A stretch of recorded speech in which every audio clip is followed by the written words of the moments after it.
غزني ښار کې د سړکونو پراختیا چارو سره هممهاله د برېښنا شبکې مسیر بدلون او اصلاح ګڼې پروژې تر کار لاندې دي. د غزني برېښنا ریاست مسؤلین وایي د روان کال په دوام د ښار بېلابېلو برخو کې د سړک پراختیا چارو سره هممهاله ګڼو مسیرونو کې د برېښنا لیږد شبکې مسیر بدلون چارې تر کار لاندې دي او ورسره مل د شبکې اصلاح اساسي چارې هم پلي کېږي. دلته د غزني ښار په لویدیځ کې د سړک پراختیا له کبله د څه باندې 3 کیلومتره په دوام د برېښنا لیږد شبکې مسیر بدلون چارې تر کار لاندې دي چې د اساسي چارو په دوام به یې د اویا پایو مسیر بدلون پیدا کړي. چې کله کله که اړتیا سوله دا کیبل د استفادې وړ نه و یا فرسوده و زوړ هغه په EBC بدلو، ځینې صندوقونه چې قابل د استفادې نه وي زاړه هغه هم اصلاح کوو، یعنې هم اصلاحات برخه کې تکمیلوو او هم د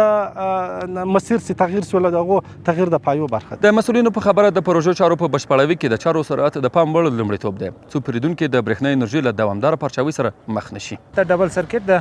دا کار لږ سخت ده خاطر دی موږ کش په کش کار کوو چې تقریبا 10 فاصلې سي بیرته او بیرته شپې ته موږ خلکو ته بیرته برق ورکوو. ګرمي، سردي، دشوارو حالات د ټول سره وینو، خو بیا هم موږ په دې باندې تعهد او اطمینان لرو چې موږ به دغه کسانو ته تر آخري حده پورې د برق په تامین کې کمک ورسره کوو او موږ به ولرو. د غزني برېښنا ریاست مسؤلین وایي د ګڼو اصلاحاتي چارو په پلي کولو سره اوس مهال د اضافه بارۍ له درکه هیڅ ستونزه نه لري او پیرودونکي په نورماله بڼه برېښنا انرژي ترلاسه کوي.